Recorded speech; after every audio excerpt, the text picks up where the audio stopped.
말기 암에는 상상을 초월하는 고통이 가해집니다. 그러나 그 고통보다 더 깊이 환자의 가슴에 후벼 파는 화살촉이 있답니다. 그것은 바로 지난 날에 대한 후회입니다. 그러나 후회라는 것은 잘못 살았다는 말이며 또 기회를 놓쳤다라고 하는 의미가 있습니다. 가장 어리석은 것은 살아온 자기 인생을 후회하는 것입니다. 후회와 회개는 다릅니다. 후회는 회복할 수 있는 기회를 놓친 것입니다. 그러나 회개는 돌이킬 수 있는 기회가 남아 있습니다. 그런데 제자들의 이 통곡은 회개가 아닙니다. 그들의 통곡은 후회하는 모습입니다. 지금 우리는 사순절을 보내고 있습니다. 예수님을 더 깊이 묵상하면서 예수님 앞으로 더 가까이 나아가기를 원합니다.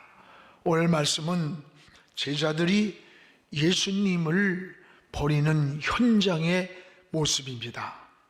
주님이 간밤에 하신 말씀이 생각이 났습니다.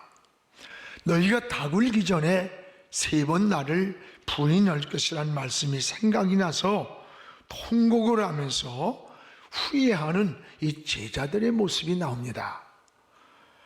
병들었을 때에 고쳐주셨습니다. 배가 고플 때 먹을 것을 주셨고 또 울 때에 눈물을 씻겨주신 주님, 그래서 그 주님을 그토록 사랑한다고 고백을 했는데 막상 주님이 빌라도 법정에 서시던 그날에 이 제자들은 자기의 신분을 감추고 주님을 다 버리고 어디론가 도망을 했습니다.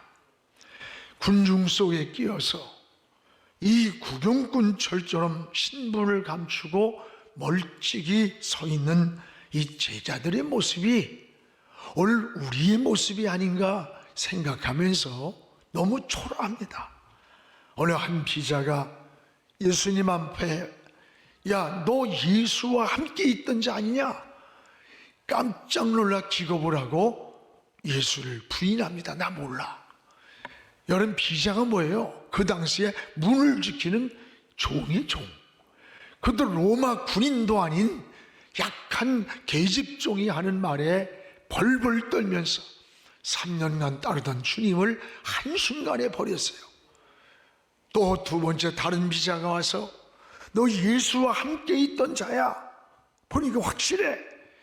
그때에 혼맹세까지 하면서 나 저 사람 몰라. 주님을 비하시키면서 버리는 겁니다. 그리고 세 번째 또 한 비자가 와서 야, 이 말하는 사투리를 보니까 이 사람 갈릴리 사람 예수다 라고 말을 하는 거예요. 여러분, 그때나 지금이나 사람은 이 당시에도 갈릴리 사투리가 있었습니다.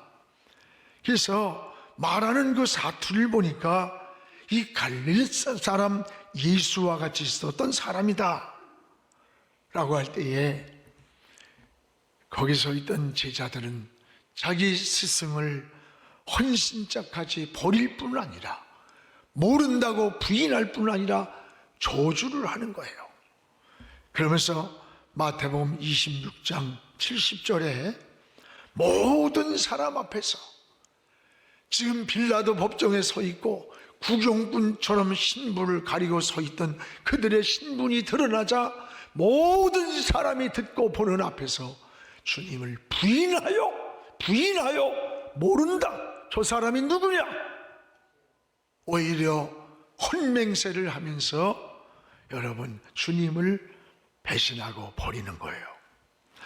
그런데 주님이 법정에서 이 제자들이 주님을 모른다고 배신하는 소리를 다 들은 거예요. 그래서 61절에 보면 이런 말씀이 나와요. 주께서 돌이켜 베드로를 보시니 베드로가 주의 말씀 곧 오늘 다 굴기 전에 3번 나를 부인하리라 하심이 생각나서, 여기 주께서 돌이켜 이 말이 뭐예요? 지금 제자들이 신분을 감추고 나 저 사람 몰라 맹세를 하면서 주님을 버리고 있는 그들의 소리를 들은 거예요. 듣고 돌이켰다. 그리고 보셨다. 베드로와 주님의 눈이 마주치는 순간, 간밤엔 닭이 울기 전에 3번 나를 부인할 것이다. 그 말씀이 생각이 나서 더 머물러 있지 못하고 그 자리를 튀어나오면서 통곡을 하면서 우는 모습을 볼 수가 있습니다. 오늘 이 시간 주님을 깊이 생각하는 이런 사순절이 되기를 축복합니다. 그러면 제자들이 그렇게 사랑한다고 고백을 하고 3년씩이나 따르던 그 주님을 왜 이렇게 쉽게 버릴 수밖에 없었을까? 원인 없는 결과가 없어요. 이유가 있습니다. 무엇보다 제자들은 기도할 수 있는 시간, 기도할 수 있는 그 시간의 타이밍을 놓친 겁니다. 오늘 45절, 46절 우리 같이 읽읍시다. 기도 후에 일어나 제자들에게 가서 슬픔으로 인하여 잠든 것을 보시고 이르시되 어찌하여 자느냐, 시험에 들지 않게 일어나 기도하라. 여기 45절에 잠든 것을 보시고 또 46절에 시험에 들지 않게 일어나 기도하라 깨우시는 거예요. 주님은 왜 자고 있는 이 제자들을 이렇게 깨우셨을까? 여러분, 다가오는 시험, 지금 눈앞에 다가온 그 시험을 이기는 길은 기도밖에 없습니다. 여러분, 육체의 피곤보다 더 무서운 주님을 버리고 도망가야 할 그 영혼의 피곤이 이들 앞에 다가옴을 알았기 때문입니다. 그렇습니다. 지금 제자들의 사명은 기도밖에 없어요. 그들의 우선순위는 바로 기도예요. 기도가 사명이에요. 근데 피곤하다 라고 하는 그 이유 때문에 제자들은 잠들었다가 그 시험 속에 그냥 함몰된 거예요. 우리가 1년 동안 코로나로 인해서 지친 국민들이, 여러분, 그럼에도 불구하고 가장 고마운 분들이 의료진들입니다. 코로나 환자들을 전염이 될까봐 다 피하는 그 시간에도 의료진들은 오히려 코로나 환자들 찾아가서 사투를 하면서 그들을 치료하는 거예요. 우리에게 그 송태호 의사 집사님이 그런 얘기를 해요. 저는 언젠가 한 번은 내가 코로나 걸릴 것이다. 언젠가는 내가 한 번은 걸릴 것이다는 각오를 하면서 진료를 한대요. 그래서 아니, 코로나가 걸리면 어떻게 해요? 열장치서부터 막 해서 환자는 아예 못 오게 해야지. 제가 그랬더니, 목사님, 의사가 환자를 피하면 누가 그 환자를 살리겠습니까? 이게 바로 의사의 사명이라는 거예요.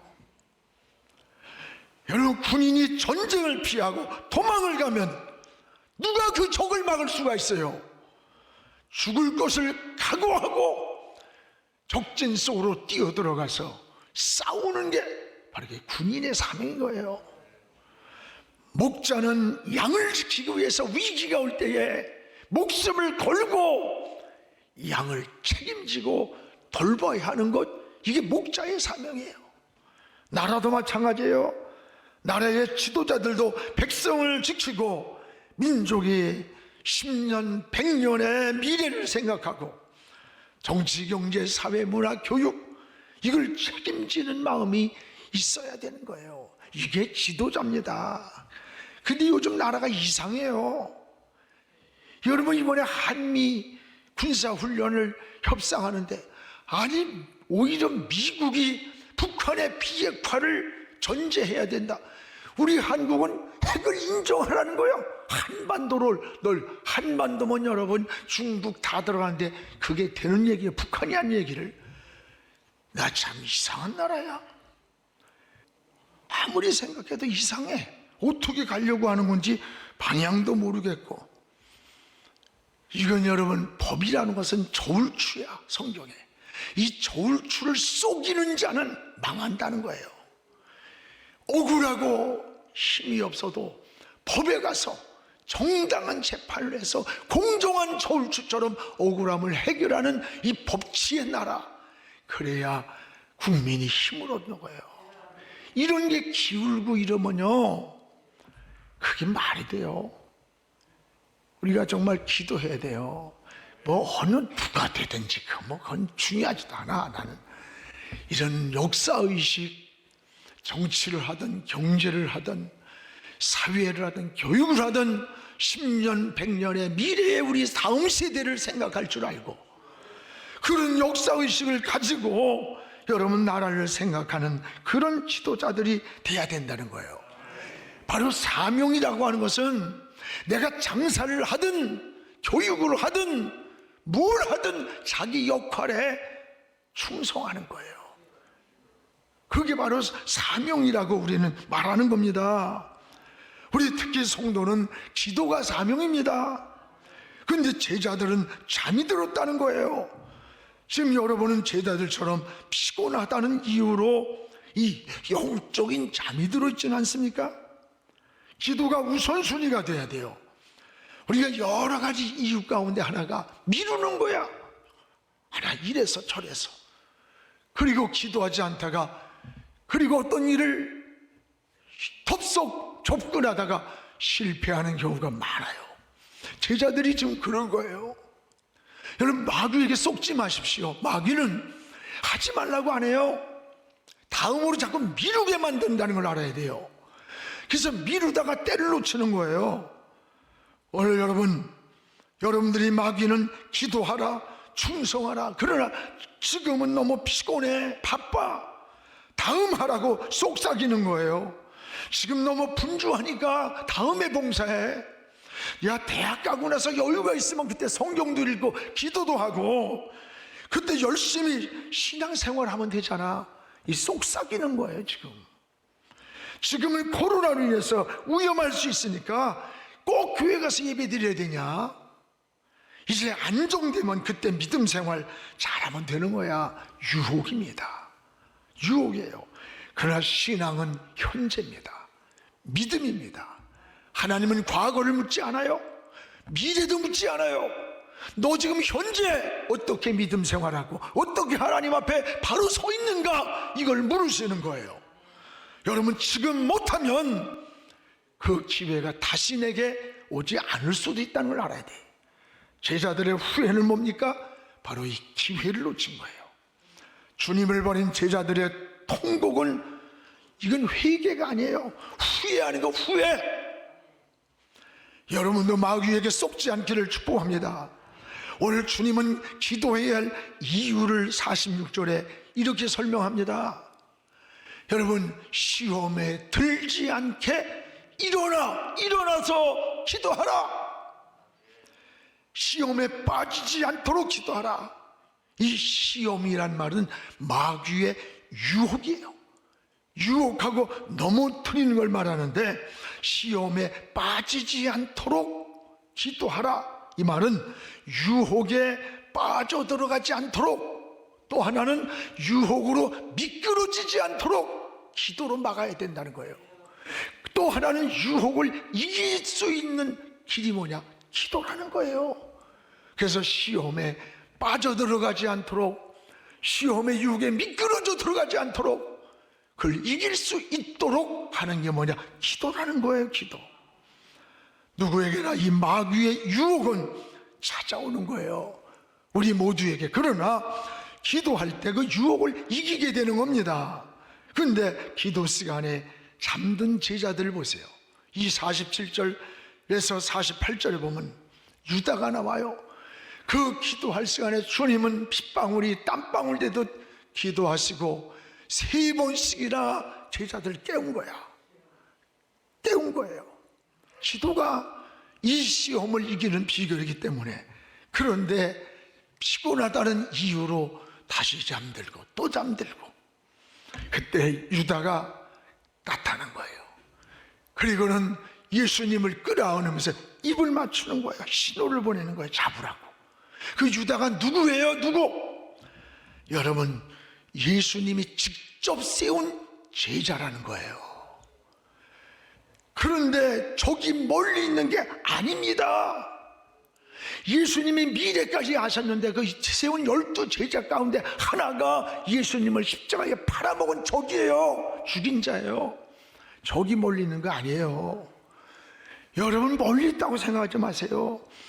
그리고 사람을 너무 믿지 마세요. 여러분, 사람은 항상 사랑의 대상이지 믿음의 대상이 어디 있어요? 가정에서도 자식들을 키우고 나서 상처를 받아요. 내가 이렇게 했는데, 내가 딸네 집 가서 머물러도 며칠도 힘들고, 아들네 집도 가도 이리저리 하다가 눈치꼴이 되고, 내가 어떻게 키웠는데. 여러분, 보상을 기다리지 마요. 그건 믿었다는 얘기예요. 여러분, 그냥 사랑해주고 끝나는 거예요. 그 용돈 타서 초라하게. 그러나 용돈은 자식들은 드려야 돼요. 나는 41년 목회하고 있지만 지금도 우리 집이나 처갓집이나 똑같이 용돈을 아무리 어려웠어도 지금까지 드립니다. 그건 하나님은 은혜 주시고 내게 복을 주시는 거예요. 그건 자식의 도리예요. 그러나 부모들은 그런 것에 기대할 것도 없어. 하나, 사람은 사랑하고 끝나요. 목회도 그래, 목회도. 그냥 사랑하고 이렇게 끝나야지. 내가 40년 개척하고 있는 것 다 털어놓고 예수 믿고 구원받고 집사, 장로, 권사 세웠는데 이럴 수 있느냐. 예수님 세운 제자도 예수님을 팔아먹는데 무슨 얘기야. 오늘 여러분, 성경은 사람 믿는 게 아니에요. 하나님만 믿는 거예요. 사람은 사랑해주고 끝나야 된다는 거예요. 오늘 여러분, 이런 기도 시간에 잠들었던 제자들을 보세요. 49절에서 51절에 보면 주님을 지키겠다고요, 칼을 뽑는 거예요. 칼을. 그런데 이런 칼 뽑는 혈기는 주님 방법이 아니라는 걸 알아야 돼요. 아니라는 걸. 기도할 시간에 잠들었던 제자들은 주님을 지키겠다고 칼을 빼가지고 말구의 귀때기를 잘라요. 그런데 주님은 오히려 이 제자들을 책망하는 거예요. 우리 어떠한 감정으로, 어떤 혈기로 칼을 가지고 주님을 따르는 게 아니라는 거죠. 여러분, 칼은 칼집에 있을 때 가장 그 칼이 힘이 있는 거예요. 그 칼을 이미 빼는 순간 그 칼은 이미 끝난 거예요. 오늘 여러분, 성도의 신앙은 날마다 영적인 잠에서 깨어나길 기도해야 돼요. 여러분, 문제를 안고 혼자 고민하지 마세요. 우린 주님께 기도할 수 있잖아요. 우리는 기도의 무릎을 여러분 나름대로 하나님께 꿇으세요. 우리도 모르는 하늘에서 오는 힘이 있어요. 승리가 와요. 길이 열려요. 우리도 모르는 하나님의 위로를 경험하는 거예요. 이 지금 사순절을 보내면서 내가 어떤 환경, 어떤 처지에 있든지 우리 기도줄을 붙잡고 승리하기를 주의 이름으로 축원합니다. 이 또 하나는 주님과 떨어진 시간에 이 시험이 찾아왔다는 걸 알아야 돼요. 54절에 보세요. 우리 같이 읽읍시다. 예수를 잡아 끌고 대제사장의 집으로 들어갈새 베드로가 멀찍이 따라가니라. 주님과 떨어진 이 사이에, 이 틈새에 여러분, 사단이가 찾아온 거예요. 이 주님과 떨어져 있는 그 사이에 시험이 끼어든 거예요.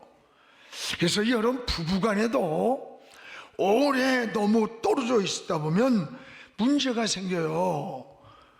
여러분, 자녀들 교육시키기 위해서 떨어질 수 있지만 너무 오래 떨어지면 안 됩니다. 그 자식이 인생의 전부인 것처럼 하지만 제가 이거 다 키우고 보니까 아니에요. 별거 아니더라고. 장가가고 그러니까 지 인생 지들이 사는 거고 남은 거는 싸우고 지지기 볶고도 그거 뭐 집사람밖에 없더라고. 오늘 여러분, 우리는 부부간에도 너무 오래 떨어지면 이게 문제가, 그리고 신앙이 자꾸 삶이 불투명해지면요 이게 시험이 많아지는 거예요. 여러분들이 예수 안 믿는 친구들의 모임이 있을 때, 또 여러분이 직장에서 회식했을 때 내가 그리스도인임을 분명히 말하십시오. 그러면 그 술잔을 이길 수가 있습니다. 저도 하다 보면요, 뭐 정부의 공직자분들도 또 이렇게 다 있어요. 그거 다 안 믿어요. 다 뭐 술잔 넣고 뭐 어쩌고 그러잖아요. 뭐 이기자 뭐 어쩌고 했는데 나는 어떻게 해요? 그냥 나한테 사이다를 따라주든 콜라를 따라주더라고. 내가 목사라고 하니까 그냥 같이 건배하면 되는 거예요. 내가 그리스도인임을 분명히 할 때 그 술잔리를 이기는 거예요. 유혹의 자리를 넘을 수가 있는 거예요. 마귀가 미지근하고 불확실한 신앙, 여기에도 역사한다는 걸 알아야 돼요. 세균은 물이 뜨겁든지 차면은 살질 못한대요. 이런 미지근한 곳에 세균이 막 우글거리는 거예요. 유도고처럼 걸터있지 않기를 바랍니다. 오늘 여러분 신앙생활이 걸터있으면 오히려 시험이 많아요. 사랑하는 여러분, 우리가 주님 앞서가면 교만한 사람이 돼. 주님 뒤에 서면 떨어지기 쉬운 거예요. 우리는 어떻게 사는 거냐? 주님과 동행을 해야 돼. 동행. 1mm라도 떨어진 가지는 열매를 맺을 수 없어요. 여러분, 주님과 어느 환경에 있든지 동행하는 삶이 되기를 주의 이름으로 축원합니다. 그러면 어떻게 신앙을 회복할 수가 있을까? 하나님의 은혜가 뭔 줄 압니까? 말씀이 생각나는 거예요. 이게 은혜입니다. 오늘 베드로는 주님의 말씀이 생각이 나서 통곡을 하며 우는 거예요. 회개하며 돌이키는 거예요. 여러분은 지금 말씀이 생각납니까? 내가 살고 있는 삶의 현장에서, 그리고 행동하기 전에 오늘 여러분 죄악의 자리에서 지금 주의 말씀이 생각이 나야 되는 거예요. 생각이. 오늘 하찮은 닭울음소리에도 주의 말씀을 생각나게 하셨어요. 요나가 풍랑 속에 허덕일 때 하나님이 생각나게 했어요. 주의 말씀이. 주의 말씀이 생각날 때 우린 그 자리를 일어서게 되고 그 자리를 정리하고 그 환경을 정리하게 되는 거예요. 우리가 한 주간을 시작하면서 이 주의 말씀이 생각이 나서 여러분 신앙의 회복의 역사가 있기를 주의 이름으로 축원합니다. 또 하나는 62절입니다. 62절에 우리 같이 읽어봐요. 밖으로 온 여러분 나가서 심히 통곡했다. 말씀이 생각날 때 행동이 요구되는 거예요. 말씀이 생각나는데 가책만 받고 이런 게 아니라 행동이 움직여야 돼. 요구가 되는 거예요. 베드로는 말씀이 생각나서 밖으로 나왔다는 거예요. 밖으로 나와 통곡을 하고 있는 거예요. 오늘 죄의 자리에서 머물러 있다면, 여러분 있지 말아야 할 자리에 앉아 있다면 그 자리에서 나와야 되는 거예요. 나와야. 오늘 나와야 넘어지지 않아요. 물들지 않아요. 지금 여러분이 머물고 있는 자리, 현주소, 그 자리가 하나님이 원하시지 않는 자리인가 아닌가 돌아보십시오. 있어야 할 자리가 아니거든 밖으로 나오십시오. 이게 승리하는 비결입니다. 저는 지난 목요일 날 저 애양원을 갔어요. 몇 달 전서부터 왜 그렇게 애양원에 손영은 목사님 묘지에 가고 싶어요. 합장을 하고 두 아들이 순교를 당한 지금 거기 가서 코로나라가 핑계대고 1년이 넘도록 허우적거리고 있었는데 나는 어떤 모습의 목사고 어떻게 해야 되고, 그래서 자꾸 가고 싶어서 아침 일찍이 갔다가 저녁에 왔는데 참 그 앞에서 그 순교의 모습을 보면서 주님, 나는 아무것도 못합니다. 그래서 은혜입니다. 은혜. 내가 결심한다고 된다면 신앙생활이 되지, 안 돼요. 내가 뭐 다짐한다고 되면 할 수 있지, 아니에요.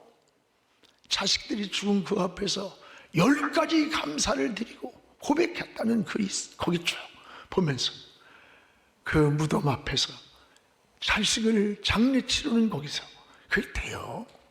이런 모든 게 은혜예요, 은혜. 우리가 지금 살고 있는 게 은혜로 살고 있는 거예요. 이 하나님의 은혜를 고백하세요. 하나님의 은혜라고 말하세요. 여러분, 멈출 수 없는 하나님의 은혜의 보좌 앞으로 나가야 합니다. 멈출 수 없는 기도를 드리고 멈출 수 없는 예배자의 삶으로 우리가 나아갈 수 있기를 주의 이름으로 축원합니다.